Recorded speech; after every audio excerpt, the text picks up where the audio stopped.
unit of class 6, and the title of unit 1 is When I Was a Child. There are 3 sections, section 1, section 2 and section 3 in this unit, and today I am going to teach you the first section, section 1, and the title of this section is Through a Colored Glass. As you can see on the screen, the writer of this story is R.K. Lakshman. In this section, R.K. Lakshman is talking about his childhood and his brother R.K. Narayanan. And he is also talking about the journey and his path towards becoming a cartoonist.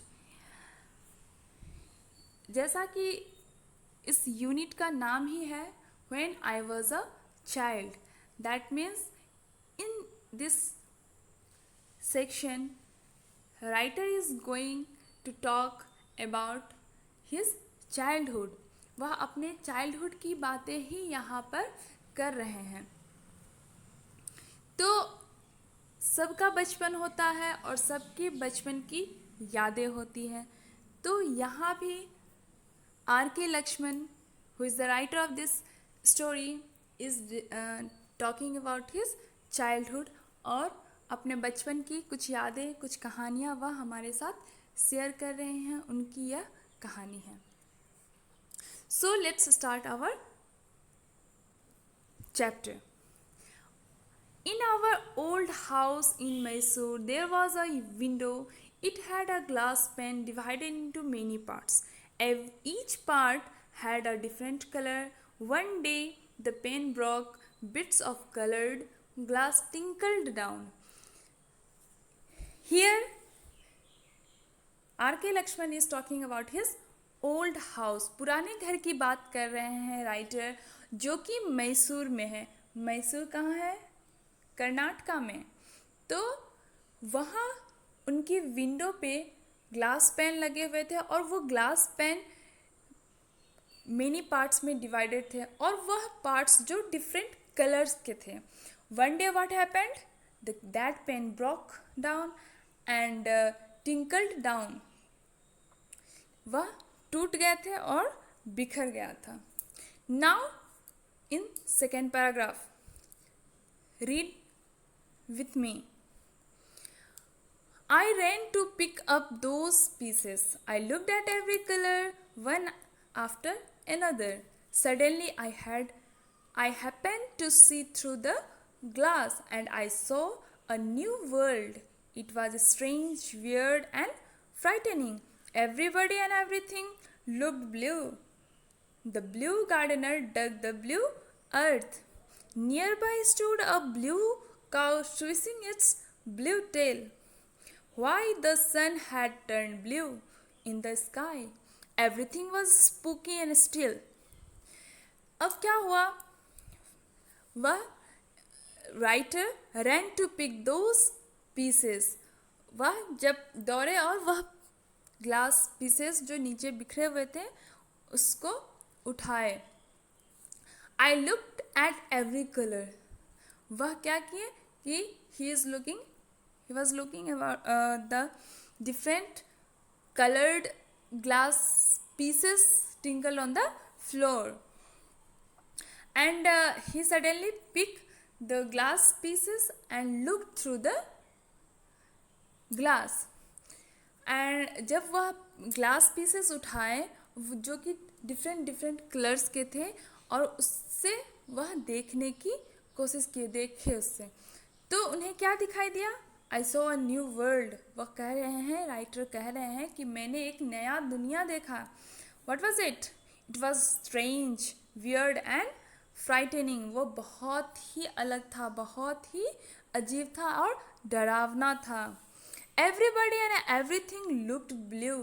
मुझे सब कुछ और सभी लोग, मुझे हर चीज़ blue नज़र आ रही थी. Why blue? Because he had picked a blue piece of glass. जो ग्लास पीसेस रहा होगा वो किस कलर का? ब्लू कलर का। The blue gardener dug the blue earth, और उन्हें दिख रहा है कि एक ब्लू गार्डनर ब्लू अर्थ को डग कर रहा है, खोद रहा है। Near by stood a blue cow, और जो गाय है वो भी कैसी दिख रही है, ब्लू दिख रही है। And that cow is switching its blue tail, और उसके जो टेल हैं जिसे वो हिला रहा है वह भी ब्लू कलर का है। I could don't bear it any more, यह मुझसे देखा नहीं जा रहा है। ऐसा राइटर कह रहे हैं कि यह इतना डरावना लग रहा है, हर चीज़ ब्लू ब्लू, कि मुझसे देखा नहीं जा रहा है। And quickly I raised the green piece, glass piece, और suddenly writer picked up the green piece, वह ग्रीन पीस उठाते हैं। Thank God things became cheerful. The same gardener was shoveling away with a bucket by his side. The cow turned friendly. अब वो क्या किए, he picked the green glass, उन्होंने green glass उठाया, and उसके through उन्होंने देखना स्टार्ट किया। What he saw? Everything looking very cheerful. सब कुछ बहुत ही खुश, बहुत ही अच्छा नज़र आ रहा था। वह गार्डनर भी, वह पहले लग रहा था कि ब्लू गार्डनर ब्लू अर्थ को डग कर रहा है, लेकिन यहाँ पर वही गार्डनर बहुत ही शांति से, gardener was shoveling away. What is the meaning of shoveling? You can see on the right side of the corner on the screen, you can see the third part. यहाँ पर shoveling का meaning दिया हुआ है, you can see. Shoveling means lifting and moving the earth with a shovel. shovel क्या होता है, is a instrument, और यू कैन सी एक मिट्टी खोदने का जो shovel जिसको बोलते हैं, you can, if you can see on the picture, as a gardener is holding that shovel in his hand. बेलचा जिसको हिंदी में हम लोग कह सकते हैं, बेलचा, वह उस चीज़ को हाथ में लिए हुए, डिगर जिसको बोल सकते हैं, डिगर, खोदने, मट्टी खोदने का जो एक यंत्र कह सकते हैं, मशीन कह सकते हैं, वह हाथ में लिए हुए हैं, उससे वह डिग कर रहा है। Digger, you can simply you can understand digger. And cow also turn friendly, जो ग्रीन गाय दिख रही है वो बहुत ही फ्रेंडली लग रहा है, बहुत ही अच्छा लग रहा है। Now in the next move to the next paragraph. But I had to try out the red piece, it struck terror in my heart. The cow was ready to attack me, the dog bared its teeth, and the gardener was digging up skeleton under the neem tree. Now the poet had tried the next piece of glass, and that piece of glass is of red color. उन्होंने फिर other piece of glass को try किया, and that color was red. He is looking through the red piece of glass. और उसके देखने के बाद what he saw? He saw the and जब उन्होंने देखा, it struck terror in my heart. What is the meaning of terror?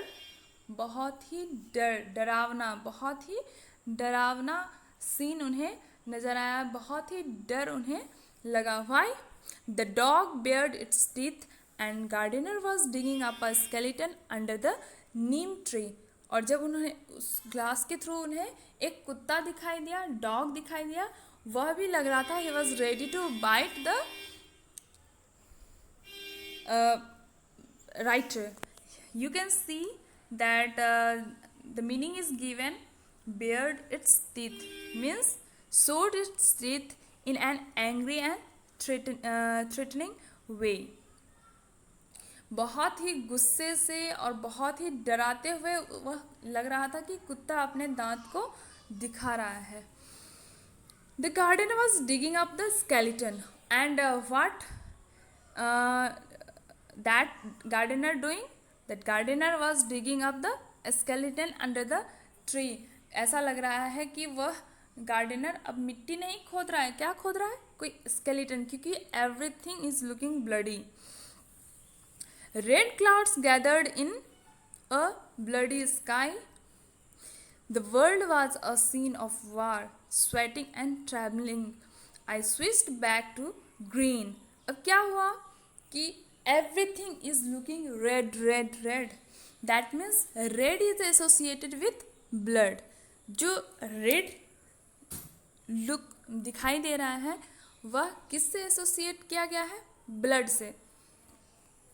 Her cheese red दिखाई दे रहा है, चारों तरफ रेड दिखाई दे रहा है, तो ऐसा लग रहा है कि everything is full of blood. तो ही स्वेटिंग एंड ट्रैम्बलिंग, वो क्या हुआ है, बहुत ही टेरर भरा लग रहा था, डरावना लग रहा था. He was sweating and trembling, वह कांपने लगे. Then he switch to the green glass. Now again he looked through the green piece of glass. At once things calmed down. सब कुछ फिर नॉर्मल हो गया. क्यों? Because he look through the green glass. Green glass से देखने से सब कुछ चेयरफुल नज़र आता था, तो उन्होंने फिर से ग्रीन ग्लास के थ्रू देखा. It was cool. It was a cool pleasant day out in the garden at home where the breeze blew softly. और वह समय जो था बहुत ही कूल था, प्लीजेंट डे था, and slow breeze is blowing softly. Father and mother were out. I was free to play the whole evening. That evening और that day his father and mother was not at home and he was free to play. As I remember it, this was my first communication with my surroundings. I loved looking through the broken glass pieces, feeling different with each color. Perhaps this was an early sign of my interest in visual things, in drawing and painting that were to be my life. Now writer is saying that that was the first communication with surroundings. मतलब उन्होंने surroundings को पहली बार महसूस किया, पहली बार कह रहे हैं कि मैंने बात की अपने सराउंडिंग्स से. I loved looking through the broken piece of glass. उन्हें पीस ऑफ ग्लास से डिफरेंट कलर से देखना बहुत ही अच्छा लगा, बहुत ही और उससे बहुत ही अच्छा लगा. और उससे क्या हुआ, this was an early sign of my interest in visual things. Visual things का क्या मतलब है, the meaning is given, you can see on the corner below. Things that you can see, things that you can see, जो मुझे हमें दिखाई दे रहा है अपने अगल बगल, अपने सराउंडिंग्स में, that is the visual things. तो उनका कहने का मतलब है उसके बाद उनको सराउंडिंग्स में, मतलब जो नोटिस कर रहे हैं उसमें इंटरेस्ट आने लगा. दैट एंड वहीं से उनकी ड्राइंग एंड पेंटिंग की शुरुआत हुई. उनके लाइफ में ड्राइंग एंड पेंटिंग आया. Now moving to the next part. When did I start drawing. अब यहाँ पर he is talking about the time when he started drawing and painting. Obviously he is questioning himself that when did I start drawing. Maybe at the age of 3. He is saying that at the age of 3 he started drawing. I started on the walls of course, like any normal child. Parents were more tolerant in those days. No one stopped my scribbling on wall. I drew with bits of burned wood that I got from the hot water stove in the backyard. What did I draw? Oh, the usual things: trees, houses, and the sun behind the hill. Yes. In this paragraph, writer is discussing about the ease when he started drawing and how and what he started drawing. How he started drawing with what? He started drawing on the walls. सभी बच्चे करते हैं, सबसे पहले वो wall पर ही drawing करना start करते हैं. तो एज यूजुअल सभी नॉर्मल चाइल्ड की तरह वह भी वॉल पर ड्राइंग बनाते थे, जो मिल जाता था उसी से. एंड क्या बनाते थे? कॉमन चीज़ जो सभी बच्चे बनाते हैं first in the starting, that is trees, houses and the sun behind the hill. ये सारी चीज़ें वह स्टार्टिंग में ड्रॉ करते थे. Now moving to the next paragraph. I was not at all a good student in the classroom. The one time I got a pat on the back from the teacher was for one of my drawing. We were all asked to draw a leaf. Each children scratched his head and wondered what a leaf looked like. Writer is saying that he was not a good student. He was not a good student, but one time he got a pat on his back. लेकिन क्या, he was not a good student in classroom, but एक दिन उन्हें शाबाशी मिली. क्यों शाबाशी मिली? क्योंकि one day his teacher asked every student in classroom to draw a drawing of a leaf. एक लीफ का ड्राइंग करने को सभी बच्चों को कहा गया. Each children scratched his head and wondered what a leaf looked like. और सभी बच्चों अपने सर को, हेड को स्क्रैच करने लगे. वो सोचने लगे कि कैसे बनाना है, लीफ कैसा दिखता है, कैसे बनाएंगे, all things. But one drew a banana leaf which became too big for the slate. That means उस वक्त राइटर के टाइम में, राइटर जब स्कूल में थे, अपने स्कूल में, तो किस चीज़ पर पढ़ते थे? नॉट ऑन द नोटबुक और with pen, but on slate. Slate पर उस वक्त लिखा जाता था. और क्लासरूम में जब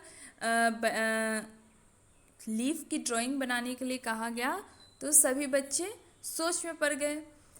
कोई बनाना लीफ बनाया है तो स्लेट छोटा है, बनाना लीफ इतना बड़ा बनाया कि स्लेट में ड्रॉ कर ही नहीं पा रहा है. Another drew a speck that could not be seen. Speck, given, the meaning is given on the corner. A very small spot. That means कोई इतना छोटा ड्राइंग कर रहा है कि पता ही नहीं चल रहा है कि क्या है. Some just managed blobs. Blobs means drawing that did not look like leaf at all.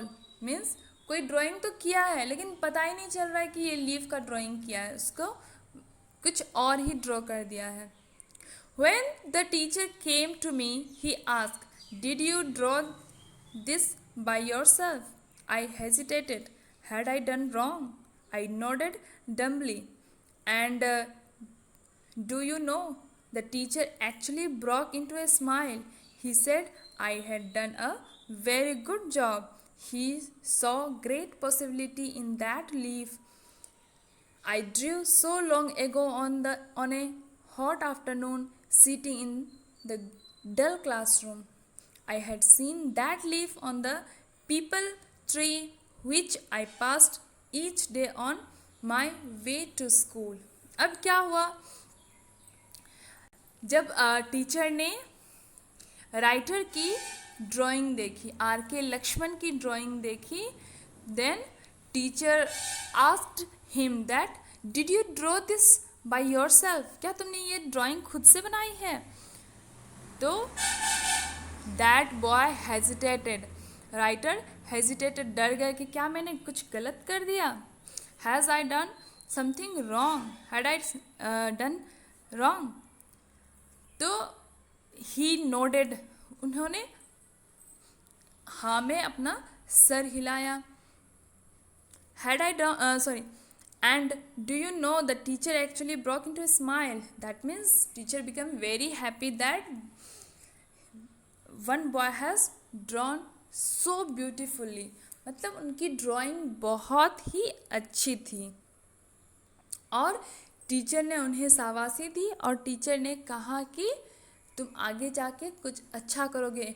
He saw that teacher saw possibility, मतलब ग्रेट पॉसिबिलिटी, मतलब उन्होंने उस बच्चे को, दैट मीन्स द राइटर को कहा you will do something good in future, तुम अच्छा करोगे लाइफ में कुछ। और उन्होंने क्या बनाया था, एक पीपल लीफ बनाया था, पीपल लीफ बनाया था जो स्कूल आने और जाने के टाइम, उसके दौरान वह कभी पेड़ पर देखते होंगे, रास्ते में पीपल का पेड़ होगा, उसको नोटिस करते होंगे, और उन्होंने उसी लीफ को ड्रॉ किया था, that peepal tree. Now moving to the next paragraph. Generally, people take everything for granted. They hardly see anything around them, but I had a keen eye. I observed everything and had a gift for recalling details. This is essential for every cartoonist and illustrator. अब यहाँ पर वह अपनी बातें बता रहे हैं और कॉमन थिंग बता रहे हैं। एक कार्टूनिस्ट होने के लिए सबसे ज़रूरी है किसी भी चीज़ को गहराई से नोटिस करना, गहराई से ऑब्ज़र्व करना, और जो कि ये पावर था उनके पास। हम लोग क्या करते हैं, जनरली हमारे आसपास बहुत सारी चीज़ें होते हैं, बहुत सारे सामान होते हैं, लेकिन हम उसको इतना कीनली ऑब्ज़र्व नहीं करते। कीन आई दिया गया है, meaning is given in your screen, on your screen you can see, a keen eye means good at noticing thing, मतलब बारीकी से किसी भी चीज़ को नोटिस करना, किसी भी चीज़ को ध्यान से देखना। यह आर्ट आना चाहिए, एक कार्टूनिस्ट के पास यह होना चाहिए कि वह किसी भी चीज़ को इतनी गहराई से नोटिस करे कि वह उस चीज़ को डिस्क्राइब कर सके, इलस्ट्रेट कर सकते ऑन पेपर। अपने ड्राइंग के थ्रू वह उस चीज़ को डिस्क्राइब कर देते हैं, उस चीज़ को बता देते हैं, इलस्ट्रेट कर देते हैं। तो वही चीज़ था उनमें, वह हर चीज़ को बहुत ही अच्छे से ऑब्ज़र्व करते थे, और उनमें एक खासियत थी कि वह हर चीज़ को रिकॉल कर लेंगे।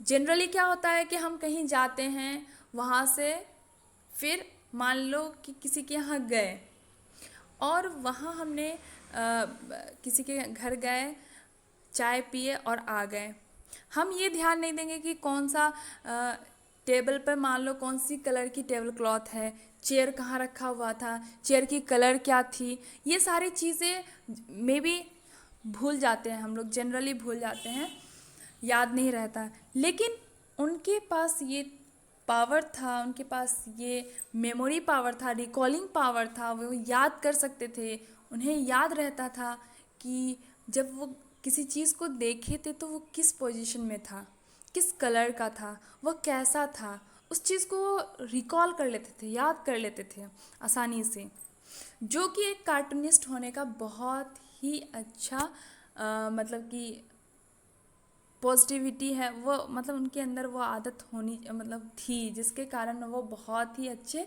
कार्टूनिस्ट बने। Now moving